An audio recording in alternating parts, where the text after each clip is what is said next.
Oh, hey guys. Sorry about that. Park and Fitness here, ready to teach you guys how to twerk. No, I'm just kidding. About the anterior pelvic tilt. If you think anterior pelvic tilt is afflicting Instagram models worldwide only, well guess what? You are definitely wrong. The fact of the matter is, it might be affecting you, your loved ones, or maybe your friends.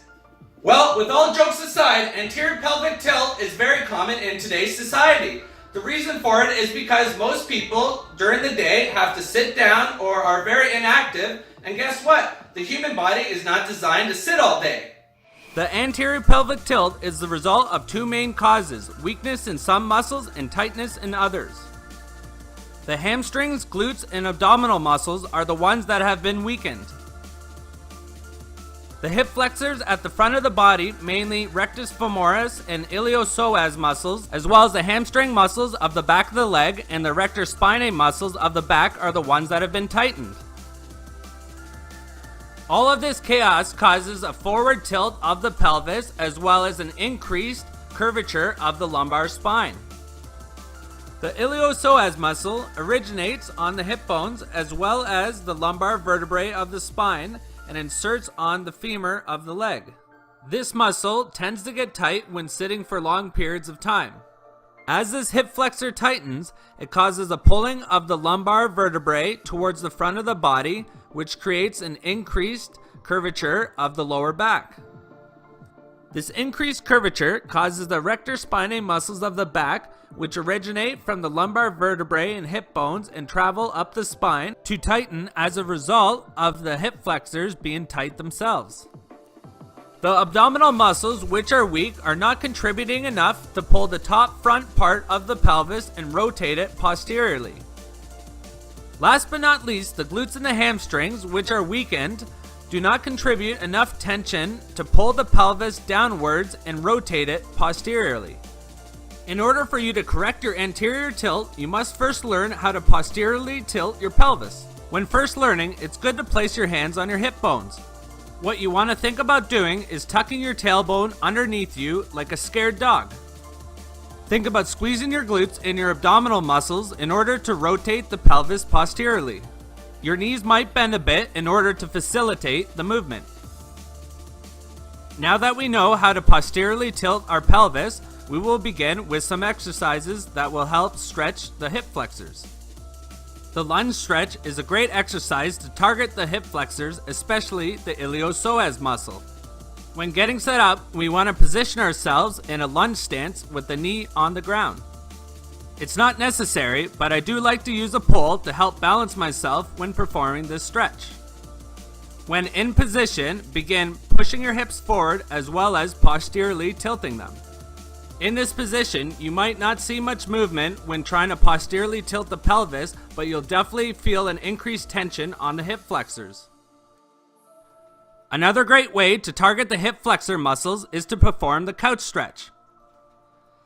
This exercise predominantly targets the rectus femoris hip flexor muscle.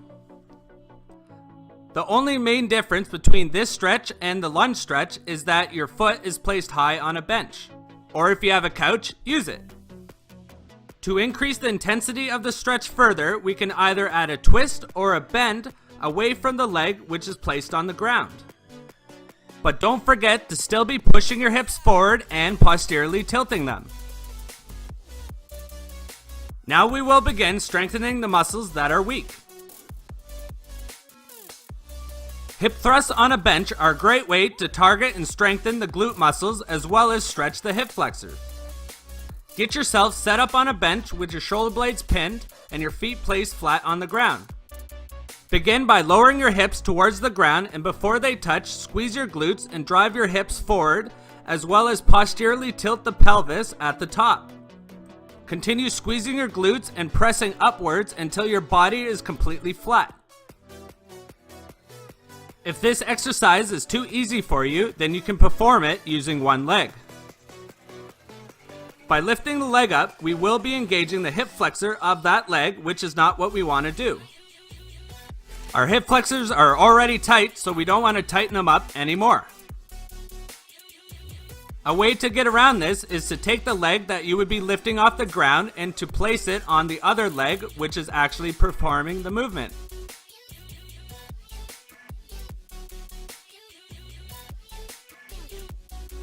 Another great exercise to target the glutes as well as the hamstrings is the Romanian deadlift.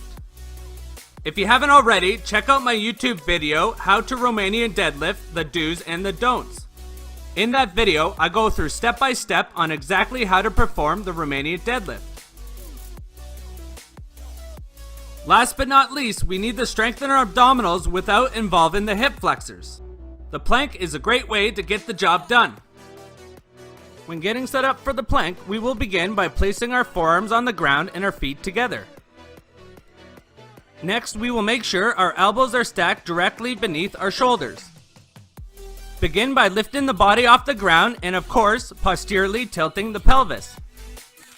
Your glutes and abdominals should be tight and held in this position throughout the entire exercise. With your elbows stacked beneath your shoulders, I want you to pull your elbows towards your feet without actually moving them. This is going to increase the tension placed on the abdominals. Well, that about wraps up this video on the anterior pelvic tilt. If you liked this video, give it a thumbs up. If you didn't, tell me why. Leave a comment below. And don't forget to like and share Park and Fitness on Facebook, Instagram, and YouTube.